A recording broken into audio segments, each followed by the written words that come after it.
बिस्मिल्लाहिर्रहमानिर्रहीम, अस्सलाम वालेकुम। मैं हुसैन इकबाल हूँ, आप मेरा यूट्यूब चैनल देख रहे हैं। तो जनाब वो कहते हैं कि जुल्म फिर जुल्म है, बढ़ता है तो मिट जाता है। और आज पाकिस्तान की अवाम ने जो खौफ के बुत हैं वो एक बार से फिर तोड़ के दिखाए हैं। और इमरान खान की कॉल पे 4 अक्टूबर को डी चौक पे इकट्ठे होने की कॉल पे आज जिस तरह पाकिस्तान की अवाम का समंदर निकला, खासकर KPK का सुनामी अगर कहा जाए कि वो इस वक्त टकरा चुका है और हुकूमत जो है वो घुटनों के बल आने पे मजबूर है। ये मैं इसलिए कह रहा हूँ क्योंकि इस वक्त इस्लामाबाद की जो ताज़ा तरीन सूरत हाल है उसको अगर देखा जाए तो पूरे इस्लामाबाद में जगह जगह जो शेलिंग है वो जारी है। इधर फैज़ाबाद इंटरचेंज पे अगर देखा जाए वहाँ पे शेलिंग जारी है। रावलपिंडी शमशाबाद में कारकुनान और पुलिस जो है वो आमने सामने है, वहाँ पे भी जो शेलिंग का सिलसिला है वो जारी है। और उसके अलावा डी चौक के अंदर खवातीन ने जहाँ पे पाकिस्तान तहरीक इंसाफ की महाज संभाला वहाँ पे भी भरपूर शेलिंग की गई। फस्तायत जो है वो अपने अरूज पे रही, शेलिंग की गई, कारकुनान के ऊपर उनकी गिरफ्तारियां की जा रही हैं। और जो बड़ी खबर है वो ये है कि इमरान खान साहब जो इस मुल्क की खातिर अपनी हिम्मत से ज्यादा या जितना उनका किरदार अदा करना बनता था उससे ज्यादा किरदार उन्होंने अदा कर दिया, उससे ज्यादा कुर्बानियां इमरान खान साहब जो है इस मुल्क के लिए दे चुके हैं। आज जिस तरह उनकी पहले इमरान खान साहब की अहलिया बुशरा बीबी को भी जेल में डाला गया, आज इमरान खान साहब को अजियत पहुंचाने के लिए, उनको तकलीफ पहुंचाने के लिए उनकी दोनों जो हमशीरा हैं उज़मा खानम साहिबा और अलीमा खान साहिबा, दोनों को आज गिरफ्तार कर लिया गया और उनको डी चौक से गिरफ्तार करके विमन पुलिस स्टेशन जो है वो मुंतकिल कर दिया गया। फस्तायत अपने अरूज पे है, लोगों पे जगह जगह शेलिंग की जा रही है, लेकिन उसके बावजूद लोग शायद अब ये फैसला कर चुके हैं कि नहीं, अब ये जुल्म की, ये फस्तायत की, ये धोखे की, ये फार्म 47 की हुकूमत जो है इससे हिसाब लेना है और आखिरी दम तक जो है वो हिसाब लेके रहेंगे। इसके बाद एक अहम सवाल उठता था और वो सवाल ये था कि क्या वजीर आला KPK जो है वो फिर एक बार अटक का पुल पार कर सकेंगे या नहीं कर सकेंगे। तो आज अली अमीन गंडापुर साहब ने अटक का पुल एक बार फिर से पार किया और वो बुरहान इंटरचेंज तक भी पहुंचे। और इस वक्त भी अली अमीन गंडापुर साहब का जो काफिला है, जो अवाम का समंदर है, उनके साथ वो तकरीबन 5 से 7 किलोमीटर का एक काफिला है अली अमीन गंडापुर साहब का, जिसमें पैदल लोग भी हैं और जिसमें लोग गाड़ियों पे भी हैं। उसके साथ साथ पंजाब से आने वाले तमाम रस्तों को हुकूमत ने बंद किया क्योंकि लोग निकल रहे हैं। और ये आपको याद होगा कि जब इमरान खान साहब की हुकूमत गिराई गई थी तब भी लोग निकले थे, लिबर्टी और लाहौर, मीनार पाकिस्तान, हर जगह पे लोगों का रश था और बगैर लीडरशिप के जो है वो लोग निकले थे। और अब तो इमरान खान की कॉल है और दूसरी जानिब अगर हुकूमत के इक़दाम देखे जाएं तो एक तो इस्लामाबाद को हर तरफ से कंटेनर्स की डबल दीवारें वेल्ड करके सील किया गया है। खौफ का आलम इस कदर है, अवाम का डर इस कदर है कि सारा इस्लामाबाद जो है वो एक तो सील किया गया। उसके बाद ऐसे लगता है जैसे किसी और मुल्क ने पाकिस्तान के ऊपर जो है वो यलगार कर दी हो और खंदकें खोद दी गई हैं, मोटरवे को तोड़ दिया गया कि कुछ भी हो जाए, लोगों को उनका हक लेने के लिए इस्लामाबाद पहुंचने से रोकना है। दूसरी जानिब प्रेस कॉन्फ्रेंस की जा रही है, मुसद्दिक मलिक साहब ने प्रेस कॉन्फ्रेंस की और फिर वही लोग जिनकी अपनी सियासी हैसियत कोई नहीं है, अगर फैसल वाडा साहब की बात करें, उन्होंने कल भी प्रेस कॉन्फ्रेंस की तो यही बोला कि जनाब पाकिस्तान तहरीक इंसाफ को लाशों की जरूरत है और पाकिस्तान तहरीक इंसाफ लाशों की सियासत कर रही है, ये सिर्फ लाशें लेने के लिए डी चौक आ रहे हैं। जनाब नहीं, आप बिक चुके हैं, आपने अपना जमीर बेचा है जिसकी कीमत में, जिसके बदले में आपको सेनेटरशिप मिली है, आपको टीवी के ऊपर बैठकर स्क्रीन टाइम मिलता है और आप यहाँ पे बैठ के बात करते हैं। लोग लाशें लेने नहीं आए, लोग अपना हक लेने आए हैं जो 8 फरवरी को उनसे छीना गया था। और उसके बाद अभी तक ये जो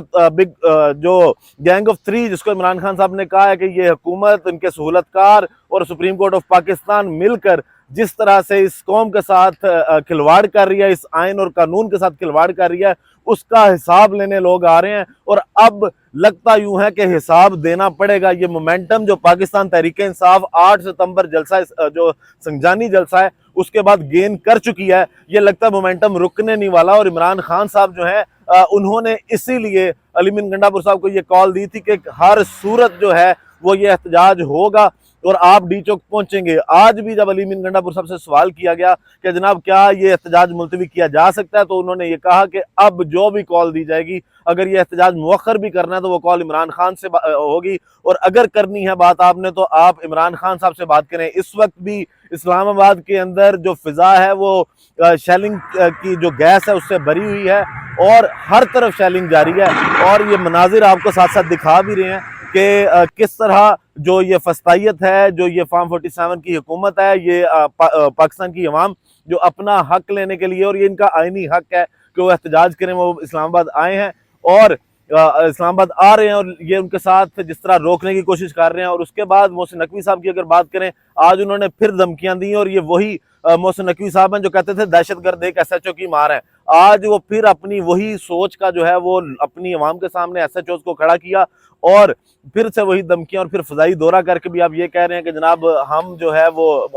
मुतमईन है इस्लामाबाद की सूरत हाल से। ये सूरत हाल है इस्लामाबाद की जिससे आप मुतमईन है कि आपने हर तरफ जो है वो कंटेनर्स लगा के वफाकी दारुल हुकूमत को सील किया हुआ है और आप अपनी ही अवाम के ऊपर शेलिंग कर रहे हैं, आप अपनी अवाम को जो है वो रबड़ की गोलियां मार रहे हैं। तो ये फस्तायत है, ये आप अवाम को उनका हक नहीं दे रहे और आप ज्यादा देर इसको नहीं रोक सकते। उसके बाद अगर बात करें तो मोहसिन नकवी साहब जो हैं वो आज हेलीकॉप्टर पे झूले भी ले रहे हैं, वो फिजाई दौरे करते नजर आ रहे हैं। और अवाम जो है अभी तो अगर ये कहा जाए कि ये मामला शुरू हुए हैं, अभी एक मोमेंटम गेन किया गया पाकिस्तान तहरीक इंसाफ की जानिब से और लोग जो है उनके साथ कनेक्ट होना शुरू हुए हैं। आज 4 अक्टूबर है, 4 अक्टूबर को इस्लामाबाद में पाकिस्तान तहरीक इंसाफ ये पावर शो कर रही है, ये एहतजाज कर रही है, अपना आईनी हक जो है वो उसको अवेल कर रहे हैं। और कल 5 अक्टूबर को पाकिस्तान तहरीक इंसाफ का लाहौर में भी एहतजाज की कॉल है और मीनारे पाकिस्तान की कल क्या सूरत हाल होगी, क्योंकि वहां की 5 अक्टूबर की पाकिस्तान तहरीक इंसाफ की कॉल है। अब देखना यह है, अभी तक तो इस्लामाबाद की अगर बात करें तो इस्लामाबाद बिल्कुल मफलूज नजर आता है और जो हुकूमत है वो ज़ाहिर इस तरह लगती है कि इस वक्त अपने ओसान खता हो चुके हैं इस हुकूमत के और ये हर होछा हथकंडा जो ये इस्तेमाल कर सकते हैं, पुलिस की बारी नफरी ये इस पर इस्तेमाल कर रहे हैं, गिरफ्तारियां कर रहे हैं, कारकुनों की सीधे सीधे शेल फायर किए जा रहे हैं, गोलियां रबड़ की मारी जा रही हैं। और कल अब देखना यह है कि लाहौर के अंदर क्या सूरत हाल होती है। क्या